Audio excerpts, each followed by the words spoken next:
നമസ്കാരം, മലയാളി വാർത്തയിലേക്ക് സ്വാഗതം. കാലവർഷം എത്തിയില്ലെങ്കിലും കേരളം നനഞ്ഞു കുളിച്ചു. നാശനഷ്ടങ്ങൾ വർദ്ധിച്ചു. അതേസമയം സംസ്ഥാനത്ത് കാലവർഷം ഇന്ന് എത്തിച്ചേരാൻ സാധ്യതയെന്ന് കാലാവസ്ഥാ വകുപ്പിന്റെ പ്രവചനവും. ഈ സാഹചര്യത്തിൽ കേരളത്തിൽ 7 ദിവസം വരെ വ്യാപകമായി ഇടിമിന്നലോടുകൂടിയുള്ള മഴയ്ക്ക് സാധ്യതയുണ്ടെന്നും അറിയിപ്പ്. ഇതിനൊപ്പം ശക്തമായ കാറ്റിനും സാധ്യതയുണ്ട്. ഇത് പ്രകാരം ഇന്ന് 11 ജില്ലകളിൽ യെല്ലോ അലർട്ട് പ്രഖ്യാപിച്ചിട്ടുണ്ട്. തിരുവനന്തപുരം, കൊല്ലം, പത്തനംതിട്ട, ആലപ്പുഴ, കോട്ടയം, ഇടുക്കി, എറണാകുളം, തൃശൂർ, പാലക്കാട്, മലപ്പുറം, കോഴിക്കോട് ജില്ലകളാണ് ഇന്ന് യെല്ലോ അലർട്ട് പ്രഖ്യാപിച്ചിരിക്കുന്നത്. ജൂൺ 2 വരെ കേരളത്തിൽ ശക്തമായ മഴയ്ക്ക് സാധ്യതയെന്നും കേന്ദ്ര കാലാവസ്ഥാ വകുപ്പ് അറിയിച്ചിട്ടുണ്ട്. കൊച്ചിയിൽ രാത്രി മഴ വിട്ടുനിന്നത് ആശ്വാസമായി. കളമശ്ശേരിയിലും തൃക്കാക്കരയിലും താഴ്ന്ന പ്രദേശങ്ങളിലെ വെള്ളക്കെട്ട് ചെറിയ അളവിൽ കുറഞ്ഞു വരികയാണ്. തുടർച്ചയായി 2 ദിവസം വെള്ളം കയറിയ മൂലേപ്പാടം VR തങ്കപ്പൻ റോഡിലാണ് രൂക്ഷമായ പ്രതിസന്ധി. വെള്ളമിറങ്ങി വീട് വൃത്തിയാക്കിയ മണിക്കൂറിനുള്ളിലാണ് ഇന്നലെ വൈകിട്ടത്തെ മഴയിൽ വീണ്ടും നിരവധി വീടുകളിൽ വെള്ളം കയറിയത്. അശാസ്ത്രീയമായി നിർമ്മിച്ച കലുങ്കുകളും തോടുകളുമാണ് സ്ഥിതി രൂക്ഷമാക്കിയതെന്നാണ് നാട്ടുകാരുടെ പരാതി.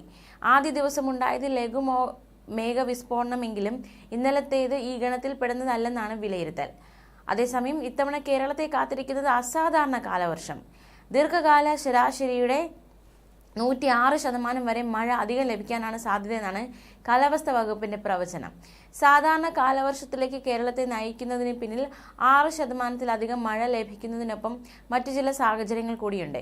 തെക്ക് പടിഞ്ഞാറൻ കാലവർഷത്തിൽ മഴ കുറയാൻ ഇടയാക്കുന്ന എൽനിനോ പ്രതിഭാസം ദുർബലമായിട്ടുണ്ട്. വൈകാതെ ഇത് സാധാരണ സ്ഥിതിയിലേക്ക് എത്തും. മഴയ്ക്ക് അനുകൂലമായ ലാനിന സാഹചര്യം ഓഗസ്റ്റോടെ ഉടലെടുക്കും. കാലവർഷത്തിന് അനുകൂല സാഹചര്യമാണ് സൃഷ്ടിക്കുന്നത്. ഇന്ത്യൻ ഓഷ്യൻ ഡൈപോൾ എന്ന സാഹചര്യവും മഴയ്ക്ക് അനുകൂലമാണ്. അറബിക്കടലിലെ സമുദ്ര താപനില ശരാശരിയിൽ നിന്ന് 2 ഡിഗ്രി കൂടുതലാണ്. ഇതും കനത്ത മഴയ്ക്ക് കാരണമാകും. ഈ വർഷത്തെ അസാധാരണമായ ചൂടും കാലവർഷത്തിന് അനുകൂലമായ സാഹചര്യമാണ് സൃഷ്ടിച്ചിരിക്കുന്നത്. താപനില വർദ്ധിക്കുമ്പോൾ മഴ കൂടുമെന്നുള്ളത് സാധാരണ തത്വമാണ്. അതിന്റെ ഫലമായി അന്തരീക്ഷത്തിലേക്ക് കൂടുതൽ വായു ഉയരുകയും അങ്ങനെ സൃഷ്ടിക്കപ്പെടുന്ന ശൂന്യസ്ഥലത്തേക്ക് ദക്ഷിണ ധ്രുവത്തിൽ നിന്നുള്ള തണുത്ത മേഘങ്ങളുടെ പ്രവാഹമുണ്ടാകുകയും ചെയ്യും. പർവ്വതങ്ങൾ ഏറെയുള്ള കേരളം പോലുള്ള സ്ഥലങ്ങളിൽ ഇത് മഴയുടെ തോത് വർദ്ധിപ്പിക്കും. എന്തായാലും അടുത്ത ദിവസങ്ങളിൽ മഴ സാധ്യത പ്രവചനം കൂടി നോക്കാം. ഇന്ന് മഞ്ഞ അലേർട്ട് തിരുവനന്തപുരം, കൊല്ലം, പത്തനംതിട്ട, ആലപ്പുഴ, കോട്ടയം, ഇടുക്കി, എറണാകുളം, തൃശൂർ, പാലക്കാട്, മലപ്പുറം, കോഴിക്കോട് ജില്ലകളാണ്. നാളെ പത്തനംതിട്ട, ആലപ്പുഴ, കോട്ടയം, എറണാകുളം, ഇടുക്കി, തൃശൂർ, പാലക്കാട്, മലപ്പുറം, കോഴിക്കോട് ജില്ലകളിൽ മഞ്ഞ അലേർട്ടാണ്. 1-ാം തീയതി പത്തനംതിട്ട, ആലപ്പുഴ, കോട്ടയം, ഇടുക്കി, എറണാകുളം, തൃശൂർ, പാലക്കാട്, മലപ്പുറം, കോഴിക്കോട്, വയനാട്, കണ്ണൂർ, കാസർഗോഡ് ജില്ലകളിൽ മഞ്ഞ അലേർട്ടാണ്. 2-ാം തീയതി പത്തനംതിട്ട, ആലപ്പുഴ, കോട്ടയം, ഇടുക്കി, എറണാകുളം, തൃശൂർ, പാലക്കാട്, മലപ്പുറം, കോഴിക്കോട്, വയനാട്, കണ്ണൂർ, കാസർഗോഡ് എന്നീ ജില്ലകളിൽ കേന്ദ്ര കാലാവസ്ഥാ വകുപ്പ് മഞ്ഞ അലർട്ട് പ്രഖ്യാപിച്ചിരിക്കുകയാണ്.